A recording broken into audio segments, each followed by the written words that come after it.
제게 예수님을 알고 느끼고 또 보게 해주는데 큰 도움을 준 책이 시대의 소망입니다. 그래서 그걸 저는 누구에게나 권하고 싶죠.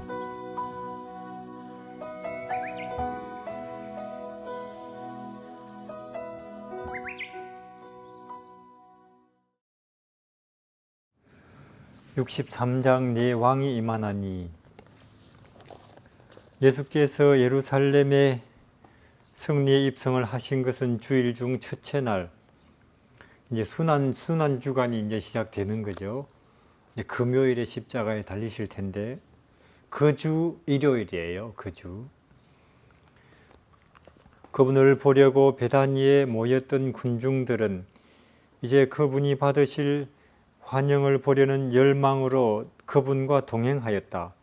많은 백성들이 유월절을 지키기 위하여 도성으로 가는 도중에 있었는데 이들도 예수님을 수행하고 있던 군중들과 합세하였다. 자연계도 모두 함께 기뻐하는 것처럼 보였다. 나무들은 실록으로 물들어 있었으며 한 4월 말쯤 되니까요. 4월에서 5월이니까 우리 지금 여기 계절로 꽃들은 대기의 향기를 뿜고 있었다. 새로운 생명과 기쁨이 백성들에게 활력을 주었고 새 왕국에 대한 희망이 다시 솟아나고 있었다. 새 왕국에 대한 희망이 열광적인 날이죠. 이날 환호성. 이제 드디어 여태까지는 아무리 권해도 거절만 하시던 그 나사렛 예수님이 이제는 본인이 직접 왕의 행렬을 준비하시고 행진을 하시는 거예요. 본인이 직접. 그 소문 삽시간에 퍼졌어요. 드디어 허락하셨다. 왕으로서의 행진을 시작하신다 하셨다. 사람들이 곳곳에서 떼지어 몰려와요. 또 그때가 마침 유월절이라 먼 곳에서부터 각처에서 사람들이 예루살렘에 모여들었던 때거든요.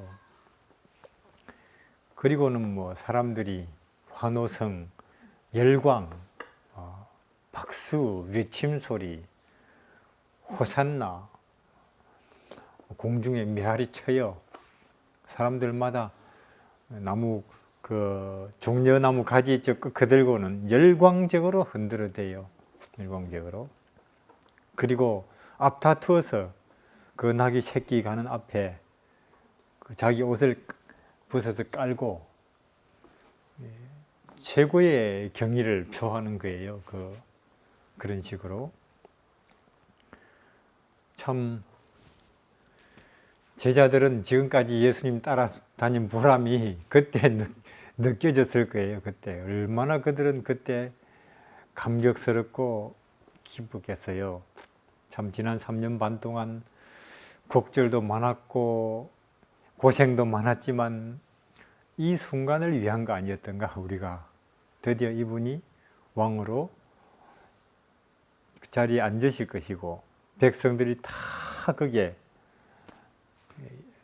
거기에 환호할 것이고 누가 이 흐름을 막을 수 있느냐? 없어요. 그리고 이제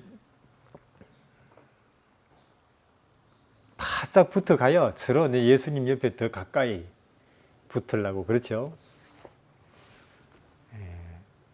십자가에 고통당하시는 예수님 그 장면하고는 전혀 정반대예요. 그때는 서로 멀리 관계 없는 척. 그때는. 근데 지금은 서로 더 가까이 있기 위해서 경쟁적으로. 그러니까 우리가 참 바라고 원하는 것이 이 경제계 혹은 정치계 혹은 스포츠 계통 이런 데서는 앞자리 1등, 주위의 인정. 그래서 적어도 신앙, 진리, 종교계에서는 우리의 인간의 욕심과 자아와 자부심이 부정되는 분위기라야 되고 장소라야 되거든요. 그러나 어느 시대나 종교계도 이 세상, 이 이 세상의 정신이 혹은 흐름이 질서가 거기에 가치가 스며들어서 오염시키고 있었고 아직은 그런 상태예요. 그래도 예수님은 한 번은 이 장면을 연출하셔서 그분이 왕이 맞다는 것을 공식적으로 선포하시는 거예요. 나귀를 타셨는데 나귀 새끼예요. 이스라엘의 왕은 말을 안 타요. 저도 말을 타봤는데 밑에서 보면 별로 안 높아 보여도 앉아서 딱 말등에 앉으면 굉장히 높고 말 안 탄 사람들이 다 이렇게 밑으로 내리다 보여요. 어깨에 힘 들어갈 만하죠. 그러나 이스라엘의 왕은 왜 나귀를 타는가? 나귀는 작은 동물이거든요. 그래도 왕이 뭔가 다른 사람들과는 다른 어떤 뭔가 표시 내지는 모습이라도 갖추기 위해서 타기는 타는데 작은 새끼예요. 그러니까 나귀라는 짐승은 타서 앉아도 키가 같아요. 사람들과. 자만하지 말라고. 하나님 백성 사이에서는 왕이든 제사장이든 더 높고 낮음에 표시가 나면 안 된다 그 말이에요. 그게 다 직분일 뿐이지 하나님을 섬기는. 근데 그것이 어느 시대나 바깥 세상이 안 그러니까 따라가요. 아마 예수님 나귀를 타셨는지 나귀가 예수님 가랑이 사이에서 가는지 거의 발이 땅에 닿았을 거예요 아마. 그래서 군중들의 열광적인 환호, 예수님이 거기에 대한 화답. 정말로 사람들은 기뻤어요 그날. 새 왕국이 건설될 건가 보다. 드디어 우리가 먹고 사는 일이나 질병에 시달리는 고통스러운 우리 세월이 끝나는가 보다. 들떴죠. 점점 더 무리들이 늘어나고 점점 더 골짝골짝 그리고 모든 거리마다 높은 데서 낮은 데서 이스라엘의 하나님의 이름으로 오시는 이스라엘의 왕에 대한 환호성이 공중에 메아리 쳐요. 이런 장면이 일찍이 없었습니다. 역사 속에서. 다른 왕이 입성하는 것하고 달라요. 그 나귀 새끼를 몰고 가는 사람은 나사로예요. 얼마 전에 살아난. 그거 보러도 사람들이 더 많이 왔어요. 그거 보러도. 그래서 이렇게 행진을 하는데 이제 드디어 이제 예루살렘 성전 있잖아요. 그것이 이렇게 내려다 보이는 그 언덕 그 꼭대기에 도착하셨고 이제 거기서 예수님이 멈추시는 거예요. 멈추시고는 마침 그때 이제 일요일 저녁쯤 이제 저물어 가는 햇빛 그 석양에 그 예루살렘 성전 지붕이 그 황금으로 씌워졌거든요. 그 기둥도 찬란하게 정말 빛나고 있었고 그 모든 그 성전의 장엄하고도 그 화려한 그 경치가 눈부시도록 이 참 아름다운 모습에 예수님이 도취하셨는가 하고 사람들은 경탄하면서 보는데 예루살렘 성전을. 그래서 예수님도 저 장면에 감동 내지는 도취되셨나 그래서 멈춰서 계시나 하고 이렇게 보니까 울고 계신 거예요. 그분이. 근데 그 울음이 점점 더 심한 통곡으로 변하는 거예요. 그 예수님이 나귀에 서신 채로 몸을 흔들면서. 왜냐하면 참 저렇게 눈부시고 장엄하고 화려하게 빛나는 저 성전 그것이 거기로부터 하나님의 구원과 평화와 천국의 초청이 만민중으로 비둘기 날아가듯이 확산돼 나가야 되는 그 장소가 가장 무시무시한 살인을 계획하고 있는 장소의 중심이 되어 있거든요. 제사장들이. 그렇잖아요.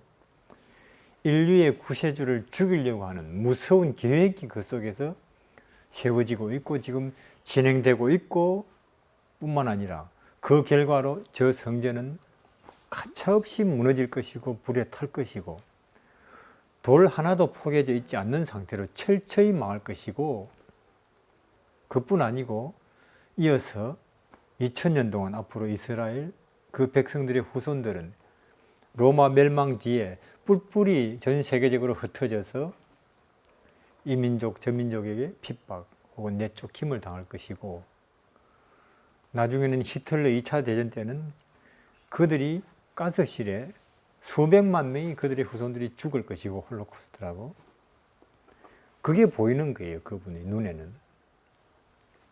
그 성전의 화려함 혹은 장엄함, 눈부심 그 너머에 있는 그 무서운 죄악 그리고 그 죄악의 결과 고통이 그리고는 그걸 보시면서 그분은 몸을 떨면서 우시는 거죠. 참 이것은 신비로운 고통이에요. 우리가 이해할 수 없는. 근데 갑자기 이제 사람들이 참 어색해져 버렸어요. 지금까지 열광, 환호, 기쁨의 함성 지르다가 완전히 180도로 돌변해버리는 그 어색한 분위기. 왜 저러실까? 그 사람들 그냥 불이 팍 죽어버렸죠. 참 어색한 침묵과 우울함.